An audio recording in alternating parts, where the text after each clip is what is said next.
On Friday at Dove Valley, Joe Flacco was finally introduced as the starting quarterback of the Denver Broncos. I say, finally, because the trade with Baltimore that brought Flacco to Denver was agreed to back in mid-February but couldn't be made official until Wednesday, and then a severe snowstorm delayed his arrival in the Mile High City another couple of days. But for the first time fans got to see Joe Flacco at the podium, with the Broncos logo behind him. Following his remarks, the former Super Bowl MVP posed for pictures with GM John Elway and head coach Vic Fangio, holding the Broncos helmet. Reality has officially sunk in. The Flacco era in Denver has begun, and it started off with our first chance to hear the veteran's thoughts on being traded to the Broncos, what it was like to sit behind a rookie last year in Baltimore and what he has left to prove in the NFL, among many other compelling topics he mined at the podium. It was an illuminating presser. Flacco's calm demeanor and relative poise was apparent. As the Ravens' franchise QB for the past 11 years, Flacco is no stranger to the podium or the spotlight. All bets are off on what will happen in the Broncos' 2019 offseason. Don't miss out on any news and analysis. Take a second to sign up for our free Broncos newsletter, delivered 3 times daily. He knows what he takes to hold the full attention of a media room stocked full of reporters looking for any unique angle to suss out a story. Flacco spoke with a quiet confidence but also a kind of humility. He seems to recognize the new lease of his football life this trade has the opportunity to provide him. What did we learn from Flacco's first presser as a Bronco? Join me as I break it down. I'm driven because this is what I love to do, Flacco said on Friday. I love playing football and I want to be the best at what I do. Having said that, there are obviously little things each year that change that may add a little bit to the fire. I'm really not trying to think too much about my past and why I'm here. I'm really just trying to be excited for the fact that I am here and the offense that we're getting to run, and the team we're getting ready to build. I couldn't be more excited about this being the place to make that happen. Analysis: we've seen how Super Bowl MVP quarterbacks who've been jettisoned by their original teams have comported themselves in the recent past. From Kurt Warner, to Brett Favre, to Peyton Manning, that chip can drive a veteran signal caller in his next NFL home. Only time will tell the full story.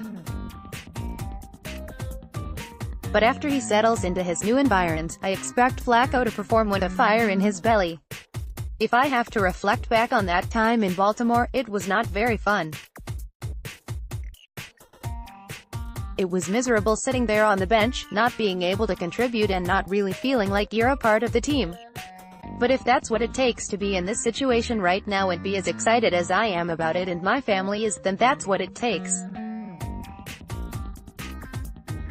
I really am excited. Analysis: Flacco wasn't benched because of performance. He suffered a hip injury in Week 9, and that gave the rookie first-rounder Lamar Jackson the sliver of daylight he needed to get and hold on to this starting job. Flacco is ready to exorcise those demons and he's got the right attitude. If he had to endure the process of holding a clipboard behind a rookie for half a season in order to become the Broncos' starting QB, it might all be worth it. I got the call, I think it was Wednesday morning. I hadn't heard anything about what might happen. I figured obviously I was going to get traded at some point, but you start to get anxious and you start to want to know what lies ahead. I hadn't heard anything, and then all of a sudden my wife and I are in the car and I get a call from the Baltimore facility.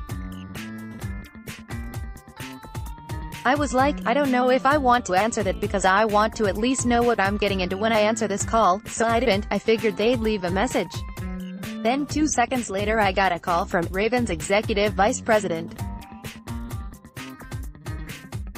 When he finally said, "Denver Broncos," my wife and I looked at each other as I was driving and just had big smiles on our faces.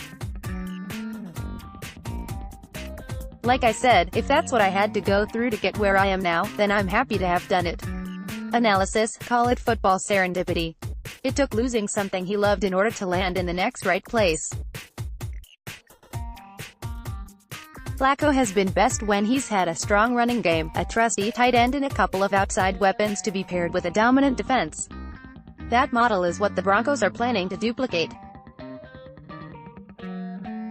The X factor will be the coaching, but with Rich Scangarello's recent history getting the most out of unheralded QBs, the Broncos' new coaching staff could really be the springboard to another level for Flacco. Joe Flacco meets with Broncos OC Rich Scangarello at team headquarters. I don't want to compare it to Gary's QB act because everyone is their own coordinator, and I'm really excited to give to work with offensive coordinator Rich Scangarello, a first-time coordinator, and if you look at the offense, there is a lot of familiarity that I have with that. I'm happy to see that. At the same time, it doesn't even really matter. I'm excited about the fact that this is the offense and that Rich is the guy that's going to run things. I had a couple good meetings with him today and just talking with him on the phone, I'm really excited about it. I'm really excited about the talent that we have here at all the positions, offensive line, tight end, running backs. The fact that we have really good, young running backs, really good, young wide receivers, it's going to be a lot of fun. Analysis: Flacco's best statistical season as a pro came in 2014 in Gary QBX system in Baltimore. Rich Scangarello sprouts off that same philosophical tree. It's one of the reasons the Broncos pursued Flacco as hard as they did. He's a great fit for what Scangarello wants to do and he still has the arm to make every throw on the field. It feels good because I definitely feel that way. It feels good to hear somebody say that. I mean, shoot, with Tom Brady now, quarterbacks are playing until they're about 60 years old, laughing. I'm as healthy as I've ever been and I'm as physical as I've ever been.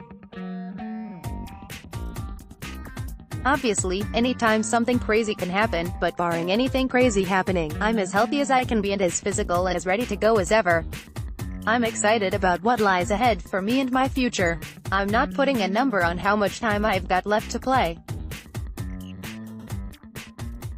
I want to play as long as I can and hopefully they're dragging me out of this building a long time from now. Analysis: Flacco's joke about Brady got some laughs in the media room, but cutting through the levity, his point shouldn't be lost on us.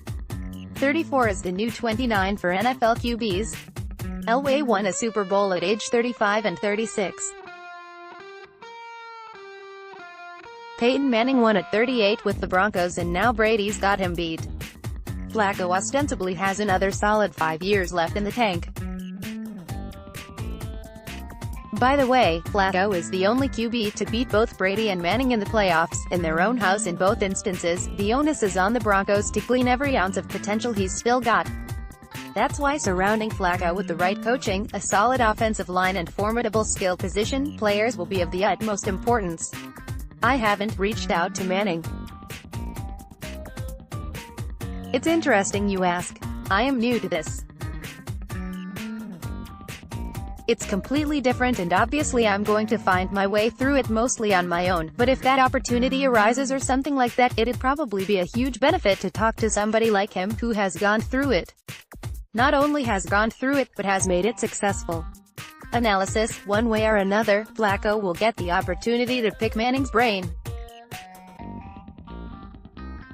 Between off-season functions, or training camp run-ins, the opportunity is likely to present itself. But it certainly wouldn't hurt for Flacco to get a jump on that, and put in a call to Peyton Manning. Any additional tips could go a long way towards making his transition in Denver all the smoother. Like I said earlier, the foundation of motivating somebody is just love of the game and wanting to be the best at what you do, no matter what that is. Year to year, yeah, there are things that motivate you. When I was coming out of college and I had to transfer and was a small school quarterback, obviously that probably went into a little bit of motivation. Being in Baltimore for as long as I was, and not being there anymore and how it ended, obviously there's probably going to be a portion of that motivates me. But if I was relying on things like that to motivate me, that'd probably last for 1 week and then I'd shut off. My motivation really comes from wanting to be the best, and just really loving the game and loving coming into this building and going onto that practice field and being with the guys. Analysis: don't sleep on how powerfully motivating that chip has the potential to be for Flacco. At the same time, he can't stand up at the podium and talk about how badly he wants to stick it to the Ravens. He's got to show some class. You never saw Peyton Manning speak that way publicly about the Colts, but you can bet your bottom dollar he felt that way. Publicly, Flacco is focused on the future, not the past. But that doesn't mean he'll soon forget how the Ravens kicked him to the curb. Especially with a new team, my first priority is to come in here and build relationships. At the same time, I want to show everybody in this organization, and more importantly the players on my team, that I can play quarterback and I can lead this team because of the talents and the skills that I have. Once I'm able to kind of establish that the way I want to, then things grow from there and you become the voice and everything else that comes with it. Way I see it, the most important thing is to get everybody to buy in and believe that you're the guy. Analysis: Joe Flacco is never going to be the outgoing rah-rah type. He'll lead by example, but he's not wrong in that it all starts by connecting with his new teammates and building relationships. Pro football players will go the extra mile for the teammates they feel bonded to, and who they know will reciprocate that maximum effort.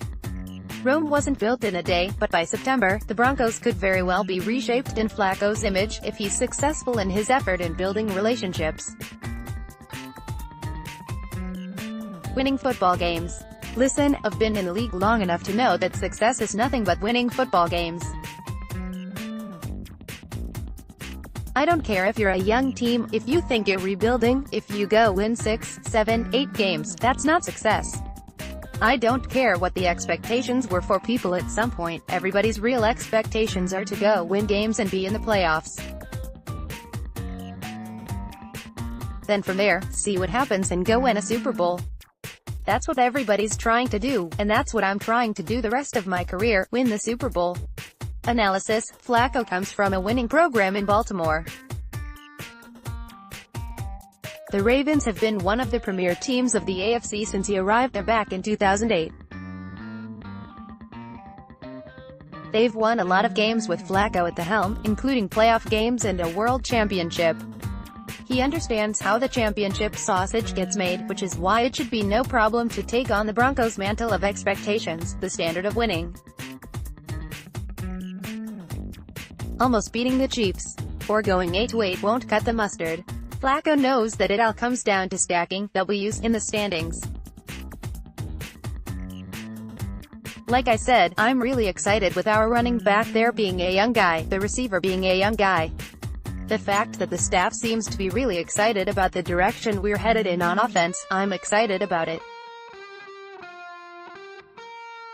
Anytime you get to work with some young guys and really groom them and help them really become the players they want to be is very exciting. Analysis: Flacco's veteran competence should go a long way in helping the likes of Philip Lindsay, Royce Freeman, Courtland Sutton and Deshaun Hamilton break through the next level of their respective development. The Broncos do have some dynamic offensive pieces, but last year the coaching and the trigger man left much to be desired. The expectation is that Flacco can raise all ships in Denver, like a true franchise quarterback.